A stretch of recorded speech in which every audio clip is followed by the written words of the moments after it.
Bem-vinda à nossa 15ª e última aula de educação fiscal. Com essa aula aqui nós finalizamos o nosso conhecimento inicial na área tributária. Então vamos lá, hoje eu vou falar sobre o regime tributário. Quais são as opções que existem atualmente no Brasil, né? Então, basicamente nós teríamos algumas opções aqui: lucro real, lucro presumido, lucro arbitrado, imunes ou isentas e ainda o simples nacional. Mas será que nós podemos optar por todas essas possibilidades ou algumas não?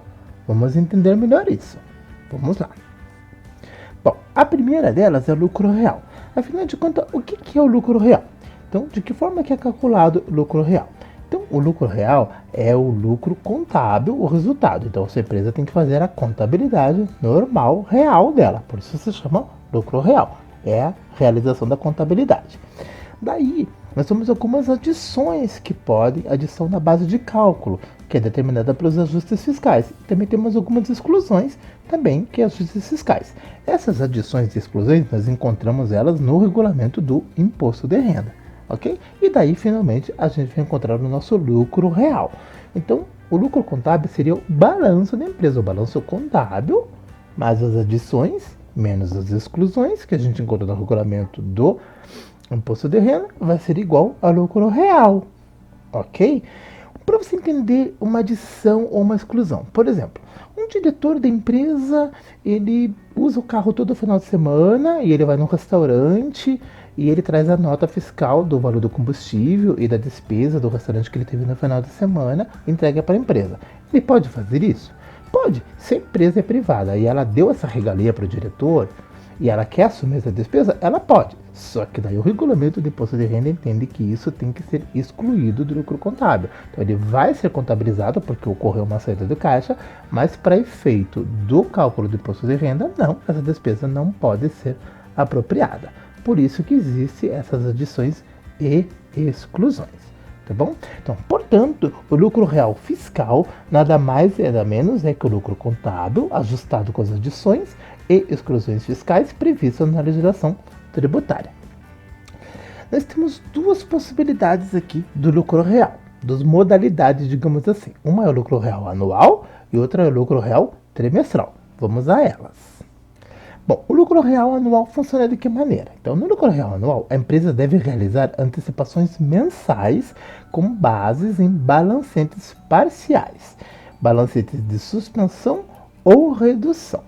O que ele quer dizer com isso? Bom, o leão, ele é muito faminto, o leão da Receita Federal. Ele sempre quer comer um pouquinho todo mês. Ele não vai esperar você fechar o ano todo para em dezembro você fazer o balanço anual e verificar se a sua empresa obteve lucro ou prejuízo. Lembrando que se a sua empresa obtiver prejuízo, ela fica suspensa, né, de recolher o imposto de renda. Então o leão ele não vai ficar esperando um ano inteiro, então ele quer comer um pouquinho todo mês, ok? Então você tem que fazer essas antecipações mensais. Então, digamos que em janeiro você fez lá, obteve lucro. Daí deu lá que você tem que recolher R$1.000 a título de imposto de renda. Você recolheu R$1.000. Daí você vai lá em fevereiro, faz de novo o balanço, tem que fazer os balancetes mensais, né, acompanhando o movimento da sua empresa real, faz a contabilidade, fechou o balancete mensal lá de fevereiro. Daí deu que você tem que recolher mais R$1.000, ok? Então, daí você vai recolhendo. Digamos assim, que fevereiro deu que você tem que recolher R$2.000, aumentou. Então você já tinha recolhido R$1.000 em janeiro, em fevereiro deu que você tem que recolher R$2.000. Mas você já recolheu R$1.000 de janeiro, então você vai diminuir os R$1.000 que você já recolheu em janeiro, isso que é redução, porque ele está falando ali balancete de redução, e vai recolher somente a diferença de R$1.000. E daí você vai seguindo, todo mês você vai fazendo, verifica quanto que deu de imposto a recolher acumulado nos meses, até aquele período em que você está fazendo o balancete, e já verifica quanto que foi recolhido até então e vai diminuindo, ou seja, reduzindo sempre o que já foi recolhido. Digamos que chegou lá no meio do ano, no mês 6, e você fez um balancete e a empresa deu prejuízo. Opa, deu prejuízo, mas eu já recolhi R$ 1.000 em janeiro, em fevereiro e todos os meses anteriores. O que você faz? Você suspende. Por isso que aqui a gente está falando em balancete de suspensão ou redução. Então, redução é sempre reduzir o valor do imposto que já foi recolhido nos meses anteriores, até então. E suspensão é quando naquele período em que você fez o balancete, você descobriu que a empresa deu prejuízo até aquele período, até aquele momento, e daí você suspende o recolhimento do imposto de renda. Obviamente, em dezembro você vai fazer o balanço anual e tudo isso vai ser ajustado. Esse é o comportamento durante o ano, porque o leão quer comer um pouquinho todo mês, tá? Então, o cálculo definitivo é feito anualmente, e daí também, então, existe a possibilidade de você fazer uma antecipação mensal com base em estimativas. Por quê? Digamos que a sua contabilidade acabou não fazendo por algum motivo o balancete mensal. O ideal é que ela faça o balancete mensal, que vai ser a contabilidade realizada naquele período, mas digamos que por algum motivo ela não fez. Então, ela vai fazer por estimativa, porque o leão não quer ficar com fome, então você precisa dar de comer ele um pouquinho. Então, se você não fez o balancete, você precisa fazer uma estimativa. Daí, lógico, tem toda uma regra de tributação, de acordo com a legislação, que é semelhante ao lucro presumido. Você faz uma estimativa e recolhe um pouco naquele mês de qualquer forma. Não tem... mas é uma estimativa, não vai ser o valor certo. Não tem problema, porque quando chegar em dezembro, você tem que fazer o balanço anual e daí toda a correção do que foi recolhido ou não vai ser corrigido daí no último mês do ano, já que é lucro real anual. Ok? Então, é essa a possibilidade. Qual que é a outra modalidade? É o lucro real trimestral. No lucro real trimestral, o imposto de renda e a contribuição social são calculados com base no resultado apurado no final de cada trimestre civil, de forma isolada. Portanto, nessa modalidade, teremos durante o ano 4 apurações definitivas, não havendo antecipações mensais como ocorre na opção de lucro real anual. Então, aqui você não precisa fazer antecipação mensal, mas você vai apurar um trimestre, apurou, fechou, morreu, começa a contabilidade nova. É como se cada trimestre fosse um ano novo na sua empresa, você não vai acumular. Não adianta você fazer daí, agora depois de 6 meses descobrir que dei prejuízo. Você tem que ignorar o primeiro trimestre, interessa aquele trimestre. Pode ser que naquele trimestre tenha dado prejuízo e daí você suspende o recolhimento do imposto de renda. Mas você vai ignorar o primeiro trimestre, não interessa os trimestres anteriores. Tá? Então aqui são 4, como se você tivesse 4 anos civis durante um ano. Fechou por trimestre, não interessa o que aconteceu no trimestre anterior. Bom, checando o nosso aprendizado, então o lucro real apresenta algumas possibilidades de apuração. São elas: lucro real anual ou lucro real trimestral. Agora nós temos o lucro presumido. No lucro presumido, ignora-se a contabilidade e presume-se a base de cálculo do imposto através de percentuais sobre o faturamento da empresa. O imposto de renda e a contribuição social são apurados trimestralmente nessa modalidade, tá? Então, o limite de receita bruta para a empresa ser optante do lucro presumido é até 78 milhões por ano, tá? Então, acima disso, não há possibilidade dela ser presumida. Passou desse valor, daí, obrigatoriamente, ela vai ter que ser do lucro real. Ok? Outra restrição que a gente também tem é a questão da constituição societária ou natureza jurídica. Então, existem algumas constituições societárias que não permitem que ela seja do lucro presumido, como, por exemplo, uma instituição financeira, um banco, uma administradora de cartão de crédito. Esse tipo de empresa não existe a possibilidade de ser do lucro presumido. Então, precisa sempre verificar muito bem a legislação se tem alguma restrição. Uma delas é a constituição societária da sua empresa, e a outra é o limite da receita bruta, né? Se você sabe que já vai passar de 78 milhões anual, não há o que pensar em ser do lucro presumido. Aqui você ignora essas compras da empresa, todas as despesas, e você vai aplicar os percentuais de acordo com o regulamento do imposto de renda diretamente só em cima do faturamento bruto da empresa. Por isso que é presumido. Presume-se que é aquilo e ponto. No lucro presumido, nesse momento, temos duas possibilidades. Uma delas é por competência, tá? Que vai ser quando, na escrituração da contabilidade, por exemplo, emitir a nota no dia 10 de novembro. Então, ela é de competência do mês de novembro. Mas eu só vou receber ela daqui a 30 dias, no dia 10 de dezembro. Então, no dia 10 de dezembro é regime de caixa. tá? Então, competência é no mês que a nota foi emitida, regime de caixa é o mês que você vai receber aquele valor. Basicamente, é essa a diferença. Você pode optar por uma ou por outra. O regime de caixa, no primeiro momento, pode ser bem atraente, porque se eu não recebi ainda, eu não recolho impostos. Eu vou recolher o imposto quando eu receber, ok? Porém, para você optar pelo regime de caixa, você tem que ter um controle muito fiel, tá? Você tem que ter um controle acerrado do seu fluxo de caixa para provar para a Receita Federal que você realmente ainda não recebeu aquele valor do seu cliente.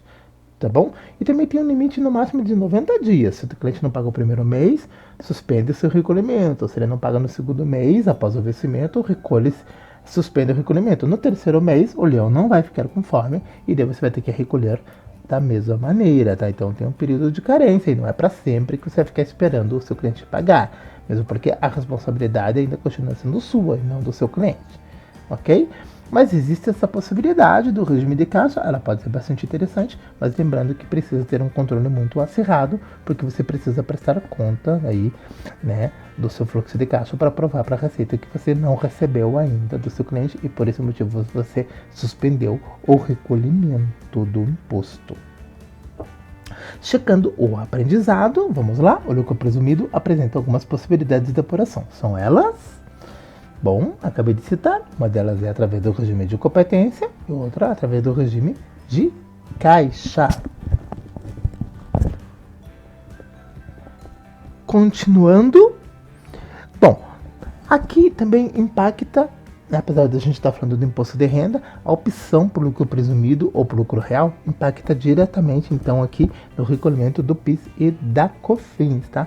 Então, quando a empresa é optante pelo lucro real, ela vai ser do sistema não cumulativo e daí ela pode se recuperar de PIS e COFINS a uma alíquota de 1,65 e da COFINS de 7,6. Então, vai ter uma alíquota diferenciada, ela pode se recuperar e vai fazer o sistemática de débito e crédito semelhante a do ICMS e a do IPI, ok? Agora, se ela for optante de lucro presumido, daí ela vai ter uma redução, ligeiramente reduzida, a alíquota aqui, do PIS para 0,65, 3% para a COFINS, e ignora-se todas as compras, não vai recuperar de nada, e vai aplicar essa alíquota direta em cima do faturamento. Daí nós temos aqui o lucro arbitrado. O lucro arbitrado, ele é aplicável pela autoridade tributária quando as pessoas jurídicas deixarem de cumprir as obrigações acessórias relativas à determinação do lucro real ou presumido, conforme o caso. O que ele quer dizer é que, assim, a empresa simplesmente ignorou, não fez contabilidade, ela não prestou conta. A Receita, o Leu, não vai ficar com fome, ele vai dizer, como assim você não fez contabilidade? Uma foi porque simplesmente negligência da contabilidade do contador. Outro, pode ter acontecido uma catástrofe, pegou fogo na empresa, perdeu todos os registros. A Receita, o Leão não quer saber. Seja que você deixou de prestar conta, ou seja porque ocorreu um acidente e você perdeu todos os seus registros, ele vai querer receber o dele de qualquer forma. O Leão continua com fome, ele quer comer. E nesse caso, a Receita vem e vai arbitrar uma possibilidade. Por exemplo, pegou fogo, mas quanto que custa teu imóvel? Ele verifica quanto que vale o imóvel e vai arbitrar. É apenas um exemplo, não estou falando que ele vai fazer isso. É um exemplo, uma possibilidade. Então a Receita vai arbitrar uma forma de calcular o seu imposto de renda. Tá? Ela não vai isentar você de recolher simplesmente porque você não apresentou contabilidade ou porque pegou fogo nos seus registros. Ok? Então, o lucro arbitrado não é uma opção, tá? A empresa sempre vai ter que optar entre o lucro presumido e o lucro real. O arbitrado é uma terceira possibilidade que a Receita Federal impõe para você, para ela não deixar de recolher o imposto. Ok? Para você não deixar de recolher o imposto. Checando o aprendizado. Então, basicamente, quais são as possibilidades que temos de apuração do imposto de renda? Basicamente, lucro real, lucro presumido. Lembre que o arbitrado não é uma escolha, é uma imposição da Receita Federal. Bom, e daí nós temos as imunes ou isentas. Não é uma opção, vai depender aí muito do ramo de atividade e de que forma foi constituída a sua empresa, tá? Então são imunes do imposto sobre a renda. Os templos e qualquer culto, a gente está falando de igreja, né? Independente da religião. Então, templo de qualquer culto é isento de imposto de renda. Partidos políticos, inclusive suas fundações e as entidades sindicais e trabalhadores sem fins lucrativos. tá? Então, o partido político ele tem que ter um CNPJ, ok, se constituir como empresa, vai ter um CNPJ, mas ele fica isento do imposto de renda. E as instituições de educação e de assistência social sem fins lucrativos, são as ONGs também, né? Ou então escolas aí que não visam o lucro, tá? Porque tem escola particular que visa o lucro, tem que ser uma instituição de educação que não visa o lucro. Daí ela fica isenta. Lembrando que essas instituições elas são altamente fiscalizadas, não é simples assim, né? Ela tem que comprovar por A mais B no seu balanço que realmente ela não obteve lucro e, portanto, ela fica isenta aí ao recolhimento do imposto de renda e, consequentemente, da contribuição social. Bom, e daí nós temos uma terceira possibilidade, né? Terceira por quê? Né? Lucro arbitrado não é possibilidade, né? Então nós temos basicamente lucro real e lucro presumido. Então o Simples Nacional vai ser a nossa terceira possibilidade. As imunes isentas também é uma possibilidade da forma como foi constituída a empresa, não é uma opção. Então vamos lá, basicamente a gente tem três opções: lucro real, presumido e o Simples Nacional. Então o Simples Nacional é um regime tributário diferenciado, simplificado e favorecido previsto na Lei Complementar número 123 de 2006, aplicável às microempresas e às empresas de pequeno porte a partir de 1º de janeiro de 2007. Então vamos lá. Então, o porte da empresa. Então, nós temos o MEI, que é o microempreendedor individual, até R$81 mil anual, ok? Ele pode ser constituído como MEI. Depois, passou disso, vai virar uma microempresa, com o teto de até R$360 mil. E depois disso, ele vai ser uma EPP, que é uma empresa de pequeno porte, tá? Com o teto de até R$4.800.000. Superou esse valor de R$4.800.000, automaticamente ele tem que ir para o lucro do regime normal, ele tem que ser pro lucro tem que ir para o regime normal, optando entre lucro real e presumido, ok? Então, quando a gente fala que não é do Simples Nacional, automaticamente a empresa é do regime normal e ela tem que optar, então, daí lucro real ou presumido, de acordo ali com as restrições que ela pode ter, de acordo com a legislação. Checando o nosso aprendizado, então o Simples Nacional é uma opção simplificada de recolhimento dos impostos e é dividido em três categorias. Quais são elas? O MEI, microempreendedor individual, ME, microempresa e EPP, empresa de pequeno porte. Quais são os tributos contemplados no Simples Nacional, tá? Então, é o ICMS, o IPI, o ISS, o PIS, a COFINS, o Imposto de Renda da Pessoa Jurídica, a Contribuição Social sobre o Lucro Líquido e a SPP, que é a Contribuição Previdenciária Patronal, o famoso INSS da parte da empresa. O INSS da parte dos empregados não, porque esse é descontado dos funcionários e tem que ser recolhido normalmente, né? Então, só a parte patronal do INSS, que era devido pela empresa. Todos esses tributos estão englobados dentro do Simples Nacional. Então, quando a empresa do Simples Nacional, não é que ela não recolhe esse ICMS, ela recolhe, só que recolhe com uma alíquota ligeiramente reduzida e que vai ter dentro do imposto único chamado Simples Nacional. Tá? Restrições, né? Então nós temos algumas restrições. Na verdade temos muito mais. Eu coloquei algumas principais aqui, porque a legislação do Simples Nacional ela é muito ampla. Teria que ver todas as possibilidades. Eu elenquei uma das principais aqui só para a gente ter uma ideia de algumas possibilidades que a empresa não poderia ser do Simples, tá? Então ela tem oferido no calendário imediatamente anterior, né, a receita bruta superior a 4.800.000, né? Então ela não pode faturar mais do que isso. Se ela faturar mais do que 4.800.000, automaticamente ela está fora do Simples Nacional. O sócio titular não pode ter outras empresas, né? Ser sócio de outras empresas com fins lucrativos que ultrapassam o valor de 4.800.000. E instituições financeiras também não existe a possibilidade.